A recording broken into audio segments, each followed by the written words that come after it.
ভারতবর্ষে পরাধীনতার সময় দুই ধরনের শাসন ব্যবস্থা ছিল।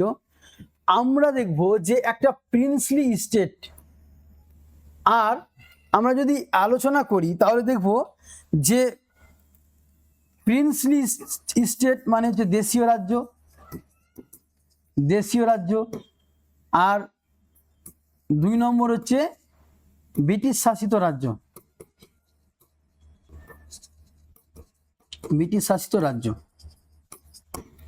দেশীয় রাজ্যটা হচ্ছে প্রিন্সলি স্টেট। তাহলে এই দেশীয় রাজ্যগুলিতে শাসন করত কারা? এই দেশীয় রাজ্যগুলিতে শাসন করত রাজা মহারাজা, ঠিক আছে, রাজা মহারাজা, নবাব শ্রেণীর শাসকরা, নবাব এরা শাসন করত দেশীয় রাজ্যগুলিতে। রাজা মহারাজা নবাব এরা শাসন করত, কিন্তু এরাও কিন্তু ব্রিটিশ সরকারের অধীনে ছিল, বাট এদেরকে স্বায়ত্তশাসন দেওয়া হয়েছিল, এদেরকে স্বশাসিতভাবে নিজেরাই শাসন করুক এই ধরনের একটা বিশেষ মর্যাদা, বিশেষ সুযোগ দেওয়া হয়েছিল। তাহলে দেখব অপরদিকে ব্রিটিশ শাসিত রাজ্য, যেখানে কেবলমাত্র ব্রিটিশরাই শাসন করত, যেখানে কেবলমাত্র ব্রিটিশ সরকারই শাসন করত, অন্যদের শাসনের কোনো অধিকার ছিল না, কোনো স্বশাসিত বা স্বায়ত্তশাসন ছিল না। তাহলে আমরা দেখব যে দেশীয় রাজ্য আর এদিকে ব্রিটিশ শাসিত রাজ্য। তাহলে দেশীয় রাজ্য যেমন আমরা বলতে পারি জুনাগড়, কাশ্মীর, হায়দ্রাবাদ, মণিপুর, এই সমস্ত রাজ্যগুলো ছিল দেশীয় রাজ্য। এই সমস্ত রাজ্যগুলিতে রাজা মহারাজারা শাসন করত। এবং আমরা দেখব যে পরবর্তীকালে যখন ভারত স্বাধীন হয়, তখন এই সমস্ত দেশীয় রাজ্যগুলিকে কতগুলো সুযোগ দেওয়া হয়েছিল, মানে একটা 3টি প্রসেসে বিভক্ত করা হয়েছিল। যে দেশীয় রাজ্যগুলো হয়তো পাকিস্তানে যাবে, না হয়তো দেখা যাবে তারা স্বাধীন থাকবে, না হলে ভারতের মধ্যে অন্তর্ভুক্ত হবে, ঠিক আছে, না হলে ভারতে থাকলো, ভারতের মধ্যে তারা ঢুকে যেতে পারে, অন্তর্ভুক্তি হতে পারে, আবার না হলে তারা পাকিস্তানের মধ্যে চলে যেতে পারে, বা তারা স্বাধীন থাকতে পারে। এই ধরনের 3টি প্রসেস তাকে দেওয়া হয়েছিল। তো 1947 সালে আমরা দেখব যে ভারত স্বাধীনতা লাভ করে এবং দেশীয় রাজ্যগুলিকে ভারতের ইউনিয়নে অন্তর্ভুক্ত করাই ছিল এর অন্যতম চ্যালেঞ্জ। এবং এই দায়িত্বটা দেওয়া হয়েছিল মূলত ভারতের যে আমাদের সর্দার বল্লভভাই প্যাটেল, ভারতের একজন স্বাধীনতা সংগ্রামী, পাশাপাশি ভারতের প্রথম স্বরাষ্ট্রমন্ত্রী বা হোম মিনিস্টার বলতে পারি, তাকেই দায়িত্ব দেওয়া হয়েছিল এই ভারতে অন্তর্ভুক্তিকরণের কাজটা। তাহলে আমরা দেখব সর্দার বল্লভভাই প্যাটেল এবং কেভি মেনন, আরও আছে একজন। তো সর্দার বল্লভভাই প্যাটেল এর ভূমিকা বিশেষ গুরুত্বপূর্ণ ভারতের অন্তর্ভুক্তিকরণের কাজে। তাহলে আমরা একটু বুঝবো, মন দিয়ে বুঝবো, একটু প্লিজ মন দিয়ে বোঝো, কমেন্ট কেউ করো না, মন দিয়ে বোঝো, এটা কিন্তু খুব জটিল আছে, একটু বুঝতে হবে, ঠিক আছে। তাহলে প্রিন্সলি স্টেট মানে আমরা বলবো দেশীয় রাজ্য আর ব্রিটিশ শাসিত রাজ্য। প্রিন্সলি স্টেট বা দেশীয় রাজ্যগুলিতে কারা শাসন করত? রাজা মহারাজা নবাবরা শাসন করত। তাহলে এই রাজা মহারাজা নবাবদেরকে বলা হয়েছিল, যখন ভারত স্বাধীনতা লাভ করে, ব্রিটিশ সরকার ভারত ছেড়ে চলে যাচ্ছে, তখন ভারতের এই দেশীয় রাজ্যগুলিকে বলা হয়েছিল তারা ভারতের মধ্যে ঢুকে যেতে পারে, বা তারা পাকিস্তানের মধ্যে চলে যেতে পারে, বা তারা স্বাধীনভাবে থাকতে পারে। এই 3টা শর্ত তাদেরকে দেওয়া হয়েছিল, ঠিক আছে। এই 3টা শর্ত তাদেরকে দেওয়া হয়েছিল।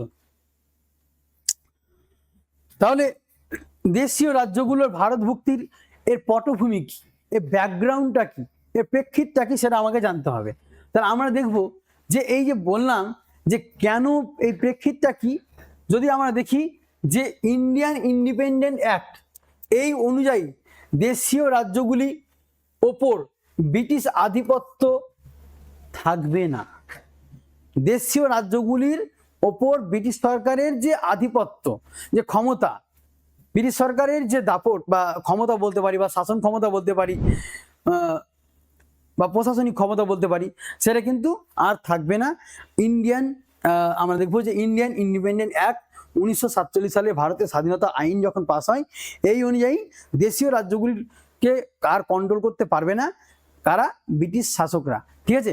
এবং দেখা যাচ্ছে যে ব্রিটিশ শাসকরা তাদেরকে তিনটি, আমি বললাম একটু আগে, তাদের কাছে তিনটি বিকল্প তৈরি করে দিয়েছিল।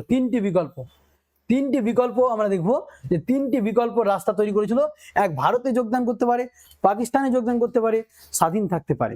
তাহলে আমরা বলতে পারি যে দেশীয় রাজ্যগুলি হয়তো ভারতে চলে যাবে, না হলে পাকিস্তানে চলে যাবে, না হলে তারা স্বাধীন থাকবে।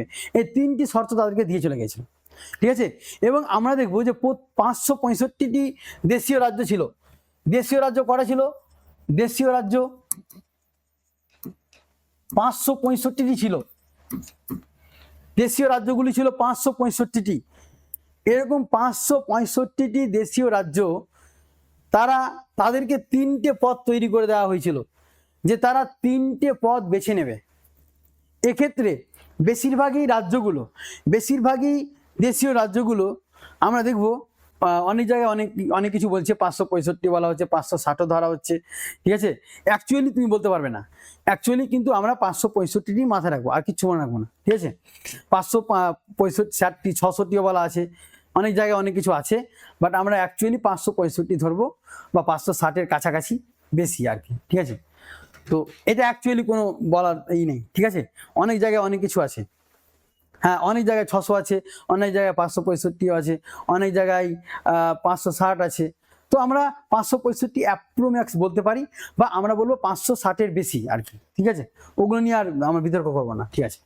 তাহলে এই পরিস্থিতিতে 565টি রাজ্য, দেশীয় রাজ্য, ভারতের জন্য একটা হুমকি, ভারতের জন্য একটা থ্রেট, ভারতের জন্য ক্ষতিগ্রস্ত হতে পারে, ভারত টুকরো টুকরো জায়গায় চলে যেতে পারে।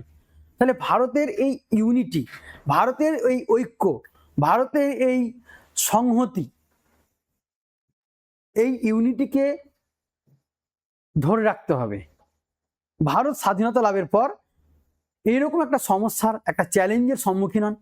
তাহলে এইরকম, হ্যাঁ, আমি যেটা বলি 565টা পারফেক্ট, এটা আমি যতদূর জানি আর। হ্যাঁ, তাহলে আমরা দেখব যে এই পরিস্থিতিতে ভারতের রাজনৈতিক ঐক্যের জন্য একটা গুরুতর হুমকির মুখে পড়ে যাচ্ছে ভারত। তাই ভারতের উচিত ছিল এই সমস্ত দেশীয় রাজ্যগুলোকে নিজেদের মধ্যে ঢুকিয়ে নেওয়া। ঠিক আছে। তো এই দায়িত্বটা দেওয়া হয়েছিল আমাদের সর্দার বল্লভভাই প্যাটেলকে এবং ভিপি মেননকে। সর্দার বল্লভভাই প্যাটেল আর ভিপি মেননকে এই দায়িত্ব দেওয়া হয়েছিল। তাকে ভারতের বিসমার্ক বলা হয়, ভারতের বিসমার্ক বলা হয়, ভারতের লৌহ মানব বলা হয়, ভারতের লৌহ মানব বলা হয়, ভারতের লৌহ মানব বলা হয়, ভারতের বিসমার্ক বলা হয়। যেহেতু পুরো ভারতকে তিনি একটা ঐক্যের কাজ করেছিল, পুরো ভারতকে তিনি খণ্ডন থেকে বাঁচিয়েছিল, পুরো ভারতকে তিনি একটা ইউনিটি, সংহতি, একটা ঐক্যবদ্ধ শান্তিপূর্ণ সমাধান, শান্তিপূর্ণ ঐক্যবদ্ধের কাজে সফল হয়েছিলেন। তার জন্য তাকে বলা হয় ভারতের লৌহ মানব, তাকে বলা হয় ভারতের বিসমার্ক। ঠিক আছে।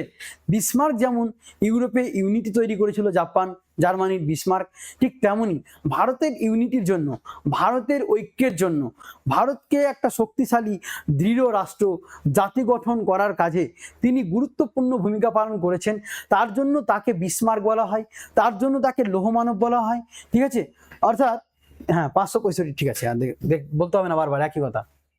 তাহলে আমরা দেখব যে ভিপি মেনন এবং সর্দার বল্লভভাই প্যাটেলকে দায়িত্ব দেওয়া হয় যে ভারতের ইউনিটির কাজ, ভারতের ভুক্তির কাজ, ভারতে অন্তর্ভুক্তির কাজ, দেশীয় রাজ্যগুলোকে ভারতের মধ্যে টেনে আনার কাজ। ঠিক আছে। তো এই দায়িত্বটা তিনি নিয়েছিলেন।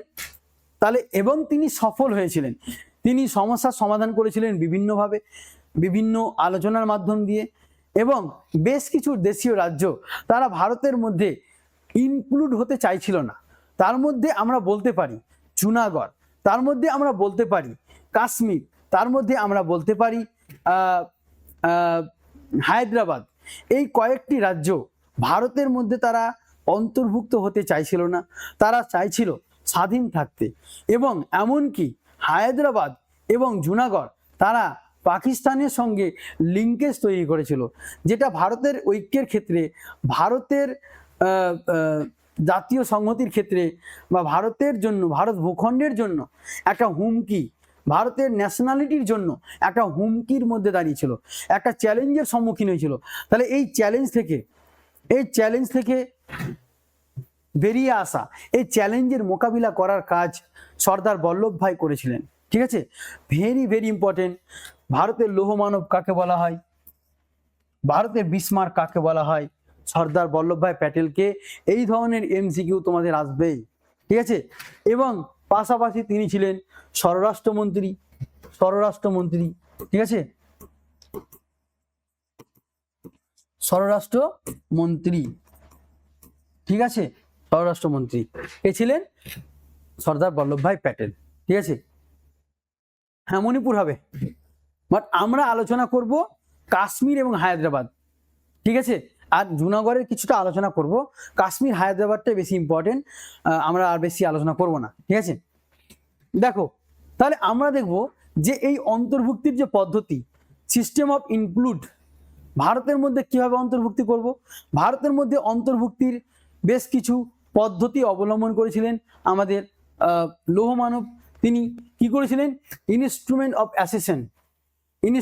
অফ অ্যাসেশন, অর্থাৎ অন্তর্ভুক্তির সঙ্গে অন্তর্ভুক্তির কাজ, অন্তর্ভুক্তি হওয়া, অন্তর্ভুক্তিতে যোগ দেওয়া বা অন্তর্ভুক্তির চুক্তিতে স্বাক্ষর করা। তাহলে ইনস্ট্রুমেন্ট অফ অ্যাসেশন একটা দলিল তৈরি করা হয়েছিল, যে দলিলে স্বাক্ষর করতে বলা হয়। ঠিক আছে, এবং এর মাধ্যমে কি করা হয়, প্রতিরক্ষা, বৈদেশিক সম্পর্ক, যোগাযোগ ব্যবস্থা ভারতের কেন্দ্রীয় সরকারের হাতে তুলে দেন। অর্থাৎ ইনস্ট্রুমেন্ট অফ অ্যাসেশন মাধ্যমে এটা একটা দলিল, যা এটার মাধ্যমে যে সমস্ত দেশীয় রাজ্যগুলো ছিল তারা চুক্তি স্বাক্ষর করে ভারতের মধ্যে অন্তর্ভুক্ত হতে পারবে। ঠিক আছে, ইনস্ট্রুমেন্ট অফ অ্যাসেশন ছিল এটা পদ্ধতি, যে অর্থাৎ ভারতের মধ্যে যুক্ত হওয়ার একটা পদ্ধতি, ভারত রাষ্ট্রের মধ্যে যুক্ত হওয়ার একটা পদ্ধতি। তারপরে আমরা দেখব যে মার্গার এগ্রিমেন্ট একটা পদ্ধতি, যেখানে মানে আমরা দেখব যে ছোট ছোট রাজ্যগুলো সম্পূর্ণভাবে ভারতের ইউনিয়নের সঙ্গে একীভূত হয়। এই এগ্রিমেন্টের মাধ্যমে কি করা হয়, যে ছোট্ট ছোট্ট রাজ্যগুলো ছিল, যেমন আমরা বলি হায়দ্রাবাদ বড় রাজ্য ছিল, কাশ্মীর বড় রাজ্য ছিল। ঠিক আছে, তাহলে যেগুলো ক্ষুদ্র ক্ষুদ্র দেশীয় রাজ্য ছিল তারা এই এগ্রিমেন্টে সাইন করে তারা যুক্ত হয়ে যায়। ঠিক আছে, তাহলে এই পদ্ধতিটা অবলম্বন করা হয়েছিল, ইনস্ট্রুমেন্ট অফ অ্যাসেশন পদ্ধতি অবলম্বন করা হয়েছিল। আর কি পদ্ধতি অবলম্বন করা হয়েছিল, কূটনীতি এবং প্রয়োজনে শক্তি প্রয়োগ। অর্থাৎ যারা যুক্ত হতে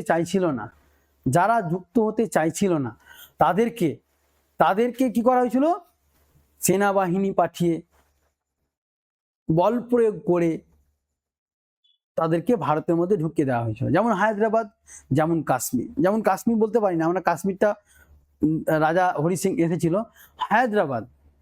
হায়দ্রাবাদ আর জুনাগড় এই দুটি দেশীয় রাজ্য আমরা বলতে পারি উদাহরণ দিয়ে, এই দুটি দেশীয় রাজ্য তারা ভারতের মধ্যে ঢুকতে চাইছিল না, তারা স্বাধীন থাকতে চাইছিল।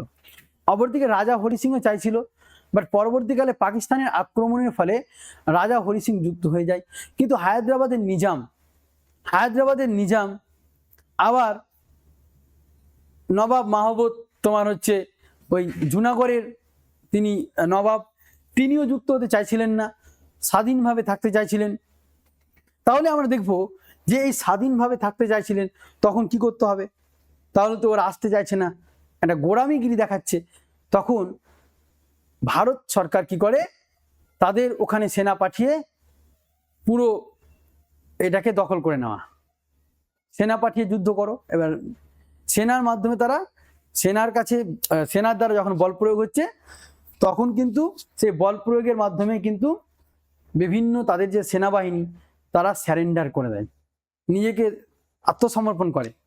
তাহলে একটা হচ্ছে ইনস্ট্রুমেন্ট অফ অ্যাসেশন, যেগুলো হায়দ্রাবাদ বলতে পারি, হায়দ্রাবাদ বলতে পারি, তারপর হচ্ছে কাশ্মীর বলতে পারি, জম্মু কাশ্মীর বলতে পারি। এই কাশ্মীর তারা কি করেছিল, তারা কিন্তু ইনস্ট্রুমেন্ট অফ অ্যাসেশনের মাধ্যমে, চুক্তির মাধ্যমে ভারতে যুক্ত হয়েছিল।